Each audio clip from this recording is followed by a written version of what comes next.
Des lacs roses bonbons, des papillons de nuit géants ou des villes fantômes où l'air lui-même est mortel, voici donc les 10 nouvelles découvertes en Australie qui effraient les scientifiques.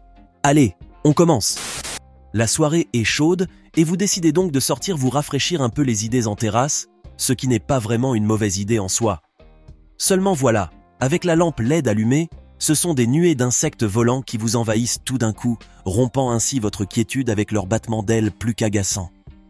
Mais vous pouvez tout de même vous estimer heureux, car si vous étiez en Australie, vous auriez pu avoir des hôtes nettement plus encombrants et sinistres. Car qui voudrait croiser la route de ce gigantesque behémoth ailé qui semble tout droit sorti d'un film d'horreur? Cette terrifiante créature est pourtant totalement inoffensive, puisqu'il ne s'agit que d'un simple papillon de nuit. L'Andoxyla cinereus, ou la teigne des bois géantes si vous préférez, une espèce de papillon nocturne que l'on ne trouve qu'en Australie et en Nouvelle-Zélande. Avec une envergure allant jusqu'à 25 cm pour un poids de plus de 30 grammes, c'est résolument le plus grand et le plus lourd papillon de la planète. Lorsqu'il est en volume, vous pourriez aisément le confondre avec un hibou ou une chauve-souris, tant ses ailes et son corps sont énormes. Donc si vous avez peur des petites bestioles ailées, celle-ci devrait certainement vous terroriser. Alors un petit conseil, si vous laissez la fenêtre ouverte en été, assurez-vous au moins d'éteindre la lumière. Sinon, vous risqueriez bien d'entendre ce bruit terrible de battements d'ailes disproportionnés, juste au-dessus de votre tête. Avec ses milliers de kilomètres de côte, l'Australie est le paradis des surfeurs et autres amateurs de grosses vagues. Mais il y a néanmoins une ombre au tableau, car si les paysages sont franchement sublimes, il faut tout de même faire attention aux requins.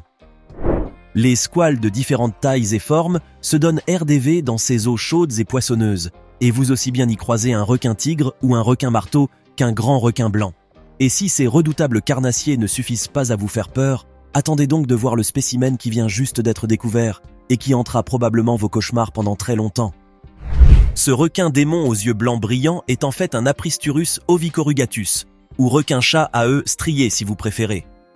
Cette espèce de requin vit dans les eaux profondes du nord-ouest de l'Australie et se caractérise par ses grands yeux blanchâtres et sa gueule qui lui donne l'aspect hideux d'un gobelin. Pourtant, malgré son aspect pour le moins repoussant, ce requin nous est totalement inoffensif. D'une part déjà parce qu'il vit dans les abysses et qu'à moins d'un bathyscaphe ou d'un sous-marin de poche, vous ne risquez pas de le croiser. Et d'autre part parce que c'est un requin-chat et que la plupart des représentants de cette espèce sont assez petits et ne mesurent pas plus de 80 cm de long, donc pas de quoi vous inquiéter finalement. N'oubliez pas de cliquer ici pour vous abonner si vous aimez cette vidéo et d'activer la petite cloche des notifications, histoire de ne plus rater aucune de nos vidéos. Allez, on continue. Le printemps frappe à nos portes et avec lui viennent le beau temps et les nuées d'insectes volants. Mais sur cette séquence, il n'est nullement question de mouches, de moucherons ou de moustiques, mais plutôt d'une adorable petite créature à la robe rouge constellée de points noirs. Oui, vous avez bien deviné. Il s'agit en effet de la charmante coccinelle, l'alliée la plus splendide du jardinier, puisque ce petit insecte vorace s'empiffre de pucerons nuisibles aux plantes. Mais si l'on est plutôt ravi d'en découvrir une sur le bord de la fenêtre ou agrippée au manche d'une veste, il en est tout autrement lorsque vous devez faire face à une invasion en règle. Sur ces images pour le moins surréalistes, vous pouvez voir une masse compacte et grouillante de coccinelles qui se sont agglutinées pour une mystérieuse raison sur une vieille antenne de radio. Ce sont ainsi des dizaines de millions de coléoptères cramoisis qui recouvrent toute la base de l'antenne, formant une chape compacte et profonde de plusieurs centimètres. Nul ne sait ce qui a pu attirer autant de coccinelles au même endroit, mais il est certain que ce n'est pas pour la nourriture en tout cas, car les pucerons dont elles raffolent ne se trouvent que sur les plantes vertes. Des experts en entomologie qui ont regardé cette vidéo affirment pour leur part que ce comportement troublant des coccinelles serait motivé par des facteurs environnementaux. Mais ça ne nous explique toujours pas pourquoi elles se sont agglutinées ainsi par millions sur cette vétuste antenne de radio. L'Australie est résolument le pays de la démesure, et même la bestiole la plus insignifiante de nos jardins se transforme là-bas en créature infernale, tout droit sortie d'un cauchemar. Prenez par exemple le ver de terre. En France ou n'importe où en Europe, et même dans le monde entier, le ver de terre est petit et très fin. Mais pas en Australie, mes amis. Regardez donc à quoi ressemble un ver de terre dans cette formidable contrée.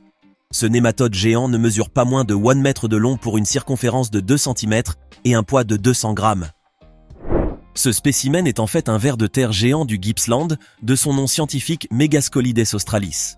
Et comme tous les vers de terre, le Megascolides aussi vit enfoui sous la terre, où il se nourrit des matières organiques et autres déchets en décomposition. Et si vous pensez que le verre de cette vidéo est bigrement énorme, sachez que vous n'avez encore rien vu, car certains spécimens ont été mesurés à plus de 3 mètres de long pour un poids hallucinant de plus de 400 grammes. Les amateurs de golf vous le répéteront tous. Nul sport n'est aussi paisible et serein que le leur, à tel point que vous pouvez même le pratiquer en pantoufles. Pourtant, il y a bien un pays où les parcours de golf sont encore plus ardus et périlleux qu'un parcours du combattant. Et vous savez bien sûr de quel pays on parle. C'est en effet en Australie que l'on retrouve ce parcours de golf incroyable mais vrai, puisque son lac artificiel abrite des créatures pour le moins insolites. Le golfe de Carbrook, à Brisbane, est en effet bordé d'un petit lac de 20 hectares, où il est strictement interdit de s'y baigner. Et pour cause, cet étang héberge 6 grands requins bulldog, l'espèce probablement la plus agressive et la plus dangereuse qui soit. Les requins bulldog sont en effet avec les requins tigres, les squales les plus impliqués dans les attaques contre les humains. Mais que font donc 6 carnassiers mangeurs d'hommes dans un point d'eau artificiel situé à plus de 16 km de l'océan? On pourrait peut-être croire que certains plaisantins se seraient amusés à pêcher ces requins en haute mer pour les mettre dans ce lac, histoire de faire une mauvaise blague aux golfeurs, mais il n'en est rien. Ces scales ont en fait pu nager jusqu'ici, suite à des crues et à des inondations monstres qui avaient ravagé la région de Brisbane il y a quelques années. L'eau s'est ensuite retirée, mais les requins se sont retrouvés piégés dans ce lac, sans aucune possibilité de rejoindre la mer. Leur présence n'a pourtant pas dérangé les golfeurs plus que ça, puisque ces derniers avaient même coutume de leur donner de la viande ou des poissons pour se nourrir. Le seul problème, c'était les balles qui atterrissèrent dans le lac, car vous vous en doutez bien, personne n'avait assez de cran pour aller les repêcher. Et on poursuit maintenant avec cette séquence qui nous vient tout droit de la plage de Greenhead, en Australie occidentale, à quelques 250 km au nord de la ville de Perth. C'est en effet sur cette plage sauvage et totalement isolée qu'un mystérieux objet métallique en forme de dôme s'est échoué, provoquant la stupeur de ceux qui l'ont découvert. Cet énorme cylindre cuivré aura nourri toutes sortes de rumeurs et de suppositions quant à sa nature et à son origine. Les théories les plus absurdes ayant même évoqué le fait qu'il s'agisse d'un morceau d'ovni extraterrestre qui se serait malencontreusement disloqué dans la haute atmosphère. Mais s'il s'agit bel et bien d'un débris spatial, ce gros objet cylindrique n'a strictement rien à voir avec les petits hommes verts, mais plutôt avec nos amis indiens.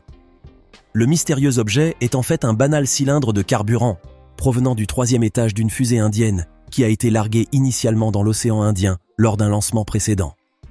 La plupart des fusées se délestent en effet de leurs propulseurs, une fois qu'ils sont en orbite terrestre, et ces débris finissent presque invariablement dans la mer.